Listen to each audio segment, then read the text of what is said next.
Good morning, good afternoon, good evening from wherever you are listening to us from. Welcome to Footprints, a podcast by the Mopane Leadership Program of CivSource Africa. Footprints is a podcast that tells stories of our elders and gleans their wisdom so that we will be wise, you people. And today our guest is none other than Maurice Ogenga Latigo, and he is going to take us through the journey of his very many years on this earth. Professor, you're welcome. What would you say marked your time? How long were you a member of parliament? And what are you most proud of?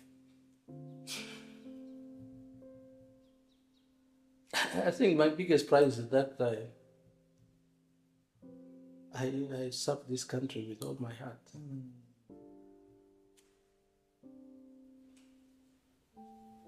Nobody can blame me for anything. Yeah. I cannot complain for anything. Because if it needed to be said, I said it. So, Prof, everybody will say, I served but when you say it, what do you mean? Give us examples of this. This is what I did in service of my country. FDC as a party, we are the ones who formed it. But before, when we went to Parliament. And for those who don't know, FDC, that's the Forum for Democratic Change. Yes. When I went to Parliament, entered Parliament in 2001, my basic root party was DP. And we had DP caucus with the Dongo Tolls, Cassiano Wadri, Baliku Dembe, quite a number of Baganda.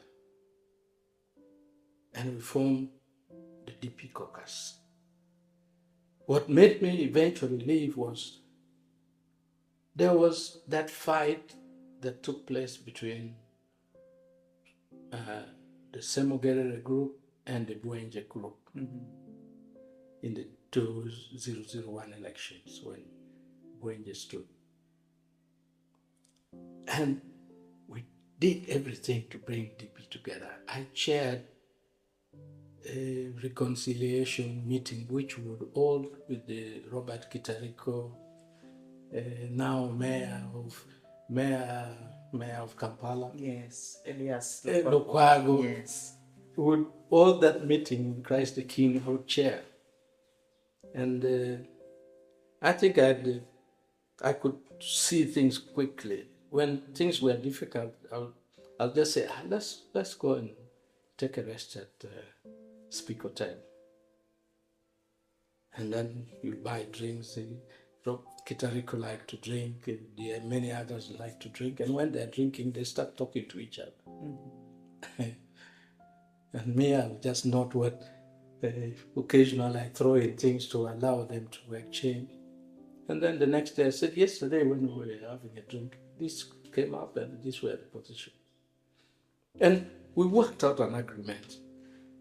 I talked to Paul Semogerere. Some of the people, Damiano Lubega, etc., they did not want. So they preempted with a meeting at Sharing Hall in Zambia. One day, Zachary Olum calls me and said, Latigo, where are you? I said, we're in meeting in Sharing Hall. I said, what meeting? He said, these people have decided to reconcile. I knew they were avoiding signing the agreements. I told Zachary Olum, I said, from today I've left DP. Yeah. So you helped found Forum for Democratic. We had a PAF. Oh yes, Parliamentary Advocacy Forum.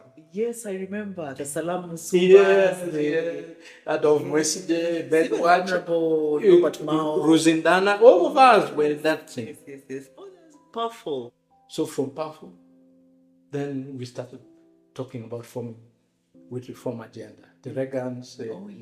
Yes. There was Reform Agenda before FDC. Yes, and then Chapa Karawangas, and we from DP, the Ben Washers from UPC. Then we sat down, and that's how we formed FDC. We formed FDC. There was a place behind Steel and Tube. there was a place you go up where there was a kind of a hall. I keep now forgetting. So we're in those meetings, and then that's how DP and all these other parties came together, and FDC emerged. And then I was elected deputy president for the North. We were actually 3 deputy presidents. It was me, Sam Joba, and Salam Musumba.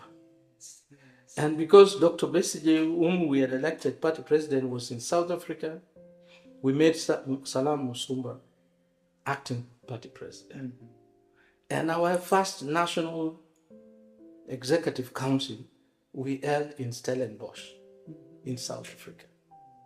Yes, we did the Dr. Munini's, all of those. Yeah. And then we got Besigye back. We moved all over the country. I literally, there are branches like in Karamoja, nobody could go. It was me, Udong Auto, and Dr. Epetite. We are the ones who opened branches in Karamoja. I applied everything into making sure that FDC was a party that the country could look to. Be on radio, TV, Kimeza until it was banned. Yeah, that kind of thing. So, and then I came to Parliament for the second time, now under FDC, and I got elected the leader of the opposition. By the way, I'm the only leader of opposition. I must blow my trumpet. Yes. Who occupied that seat having been elected. The law actually says leader of opposition should be elected. And that shielded me also. To remove me became very difficult. They're elected, supposed to be elected, not appointed. No, not appointed. Yes. So I got elected. And this was what year? 206. 206. Yes. And I remember me and Sam Juba were the 2 deputy presidents. Sam Juba was the candidate for the side of Dr. Besigye. And I even remember I sent him SMS. I said, Sam, me and you, we cannot fight over this position. Let's sit down. But they were so sure of their winning, and they wanted some that they did not negotiate. So when I was elected, actually the Uganda group, you see now Minister Sebugwao, that the entire Uganda caucus boycotted Parliament, the party headquarters for 3 months until we put the matter down. And I said, I'm not interested in this. I was elected to serve. If you want, first work out a good reason to explain to the country why you are replacing me with Sam Juba. And I will leave the position. They said, no, that's not. I said, then why are we wasting our time being bitter with ourselves? And we calm things down. But 208, you remember, people will remember Dr. Besigye talked about renewing leadership in FDC. He resigned. I knew I was targeted. Initially, I said, I don't have to resign because the constitution is very clear. But later I said, okay, I'll resign. And then they put Reagan Nkumu against me. Mapenduzi was the campaign agent. And I didn't want things that would create conflict in the party. So I said, how can I effectively neutralize this? And I said, fine. When the Kasubi tombs burned, I was there. I was I was probably the only non-Muganda who was received by and taken to, they call her Nalinya or somebody. The king. Yes. And that is how strong Buganda felt about me. So the day we were preparing the Namboli for the delegates conference, where people were sure now Latigo would be knocked out. In the afternoon, I told Salam, I said, I'm going somewhere with Bale. Banika Bale was chair of Uganda FDC caucus. You guys finished the preparation. So, put him in my car, a leader of opposition car. We drove to town. We drove Entebbe Road, Katwe, and waited for Bulange. We reached the gate, they're scanning, seeing my car, salute, they open. We go in front of Bulange. 3 guys in councils and suits waiting for me. They greet me. And then they take me to the office of the Katikiro. And me and Bale. And the Katikiro said, well, the cabinet is waiting. We'll go and meet them. When Bale got out and called people, said, don't touch this man, he's Kabaka's man. The day of the elections, the guys were accosting me. I remember Jackson said, you Latigo, you're not campaigning. I said, why should I campaign? You know me. If you think I don't qualify, you don't vote me. It's okay.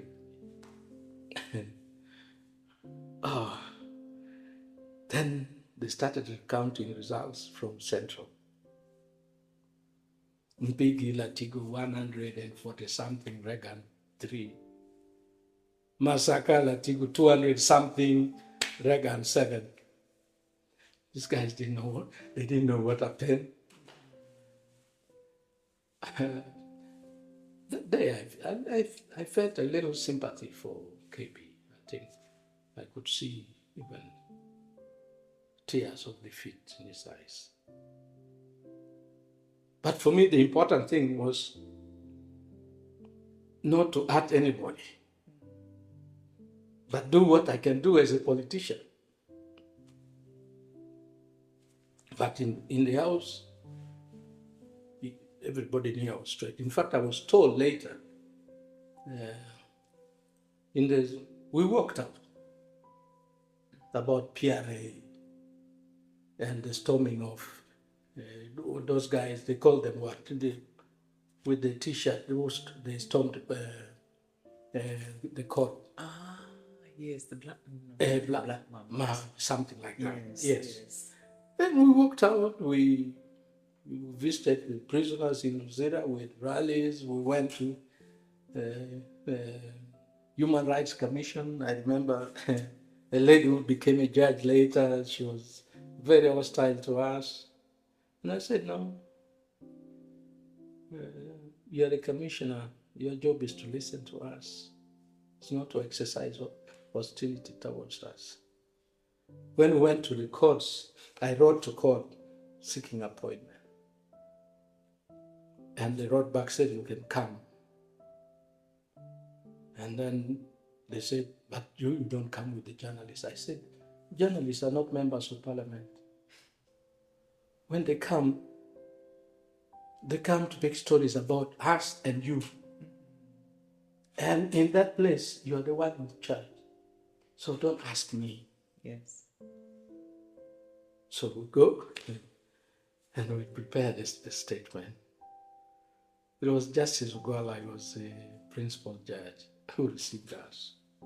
He looks at the statement, and the statement was so much in favor of the judicial process. He said, let's call the media before we start. And then they called the media. And we addressed them. So from the political perspective, I never got too much involved in these demonstrations and things like that. I would demonstrate, but people sometimes forget I'm a professor. Like I told Mama Mbabazi one day, no, not Amam Babasi, Professor Kidu, who was Attorney General. Yes, yes, He yes. was arguing something, and the legal thing. No, but I was in my office, but monitoring. I could see the house was not even understanding anything, and I thought I could help, so I rushed down. And I also tried to explain, and everybody was lost. And I turned to Kidu and I said, Mr. Attorney General, I also tried to explain. But don't worry. We professors, they don't understand us sometimes. If you met Dora Biamukama, up to now, because to me, they don't understand us.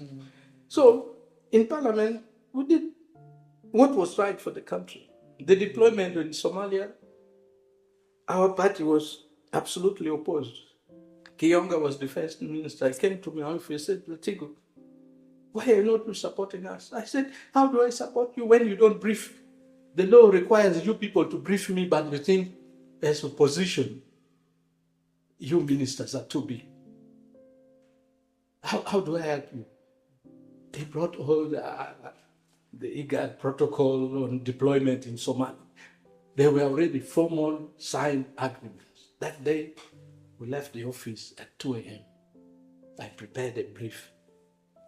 Then I sent the brief to the party leadership. I sent to my key people, and I called the opposition caucus meeting. Reagan was my shadow minister for foreign affairs. And we presented.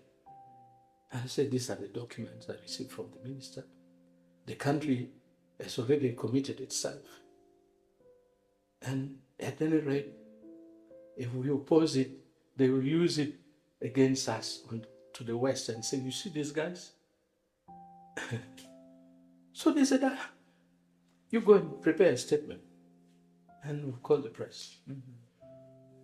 And when we announced our support for deployment in Somalia, Ofonopondo was so upset because they thought they had an instrument. Yes. So those examples, but there are many. In my annual statement in response to the President's State of the Nation address, I would be very brutal, but I would stick to the facts. And I was told even after the first year, actually, when I'm doing my statement, the President would watch himself. You called it the annual? The State of the Nation address. And as leader of opposition, I had this official response to the statement. Yes. But I would give critique and I would give options. You know, they had figures, for example, on revenue. And the figures were, in my arithmetical mind, the figures were not matching up. I called the research, and they got me the things. I did the calculation. It was outrageous. If you work backwards there, for the figures that the President put in his statement, at some stage, the economy must have grown. In one year, it was like by 40%. And when I was now replying, I did not give the actual figures. I had the figures I passed to the Prime Minister. Then I read my statement and I said, these figures are not correct, but I know that the people in finance are the ones misleading the President. Later, when they sent me a thank you, said, when you sent us the figures, it was too embarrassing.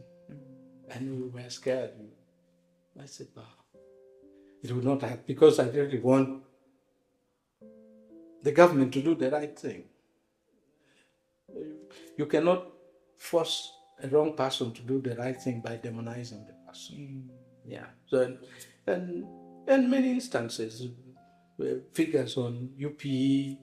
I worked out the number of students. You remember the Ogola Commission on UPE arose from that. And there are many other instances. And of course, our role in ending the war in the north, when I was leader of opposition, was very instrumental. But maybe my time as leader of opposition allowed the country to accept opposition as a legitimate political entity. But of course, the difficulty in being leader of opposition is that you have a bigger profile than your party leader. And it's tough.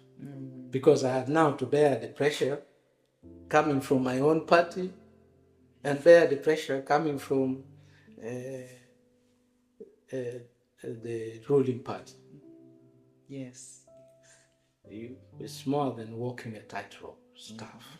But by the grace of God, I walked for 5 years. And I'm also proud to say that I'm the only leader of opposition that did the full 5 years. Yes, since independence, by the way. Oh, wow. Oh, yes. Oh. Yeah. Yes. Looking back, so you know, I was going to ask two things. What has been your proudest leadership moment? And what has been a moment that has tested your leadership? And it doesn't have to be in politics. It can be, you know, because you've led in family, you've led at university, you've led in various places. Even now, if you go down, you'll find I've written proposal. I like to do things. I'm a doer. So I took the time I was in politics. There were no plans to take electricity to Agago by UEB. I'm the one who wrote the proposal. I'm the one who got the funding from Sweden. I'm the one who did the environment impact assessment during the war, when the consultants who should do so that the power line could be built could not go to the north. They said no way. Yes. So one day, engineer Mullen, called me. He was a consultant for the Swedish. Said, you guys, Latigo, you come. Said, you see, this project of yours would be taken away to some other place. That is what they're pressing Sweden to do. But those who were pressing didn't know that I'd been to Sweden, I'd been in meetings, I'd met the minister there, and there was no way you could remove.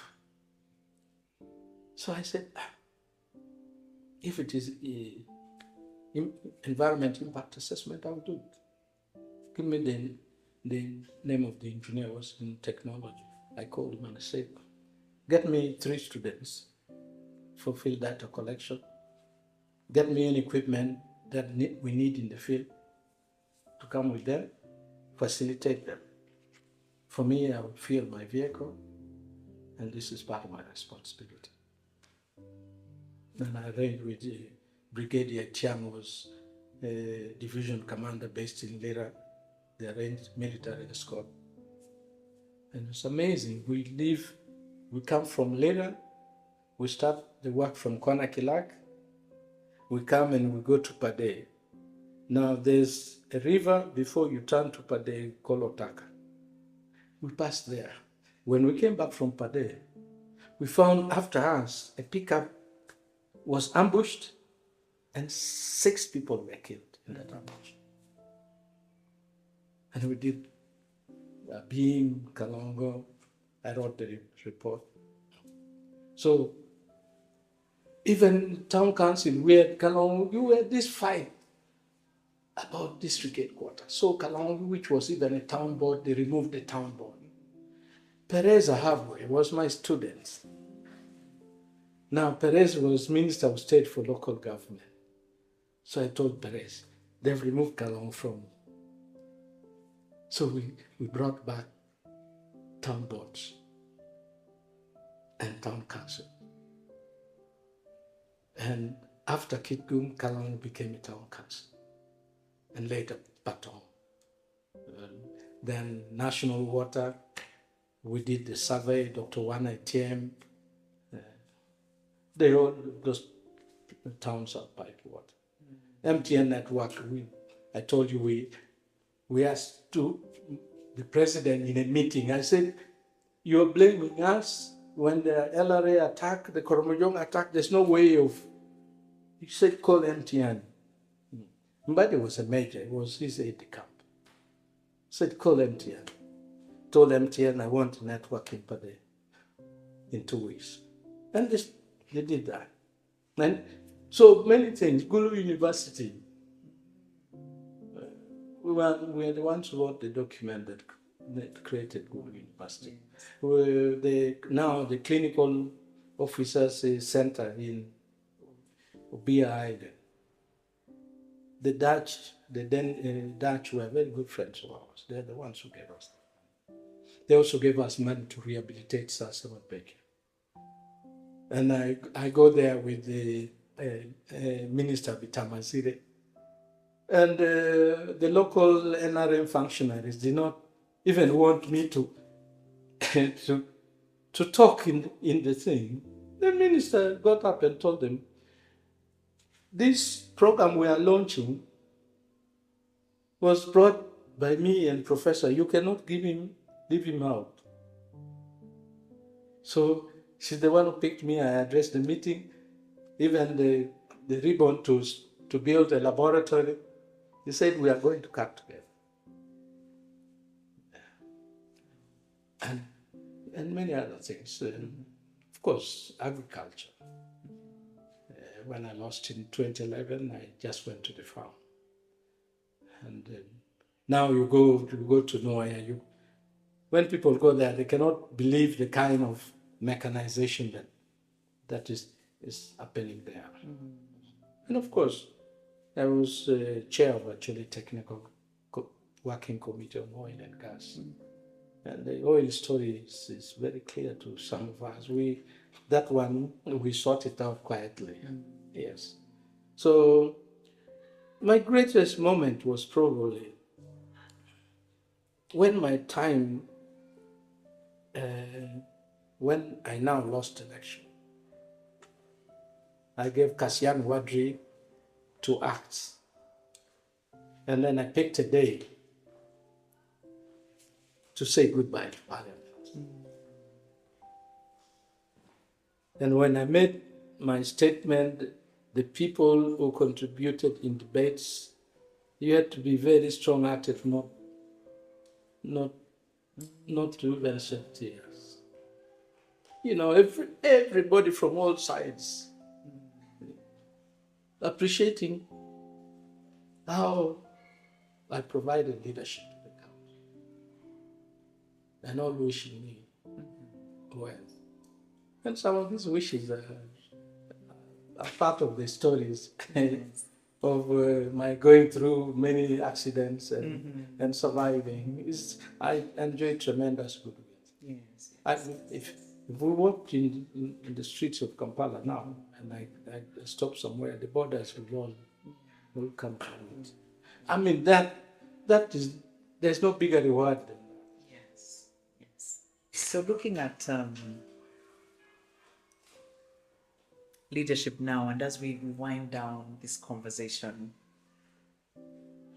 if I can call you an old man of the clan, what are your words of wisdom for leaders today? Andrew will have a fight with me, but he knows I'm okay. The second old man of the clan, but he knows I'm an elder, even in Toro, so he will not fight me. Yes. But what are your, like you said, you have the gift of seeing ahead. Yes. As a person who sees ahead, what are your words of wisdom to leaders, not just political leaders, but, people who wear the title leader? What are your words? I talked about the future of Ugandan politics when I wrote an article, Political Succession, why can't we learn from trees? There's something to learn from trees. Yes, Wow. and I wrote that article the week when there was NRM Delegates Conference. The conference in 2014. You used to write in the Observer. Yes, in the Observer. Yes. Yes. And that day, as I was coming back home, I saw delegates singing and going to Nambole. But I also knew that what was happening was something which is not right.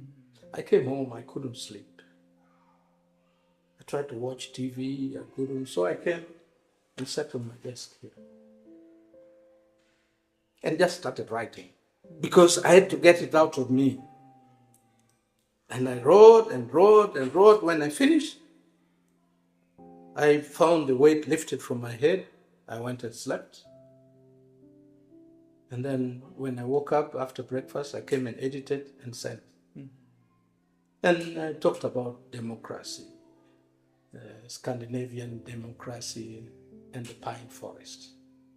How they are constant, there's no superior, and I talked about, you go to Sweden or you find the prime ministers riding bicycles to office.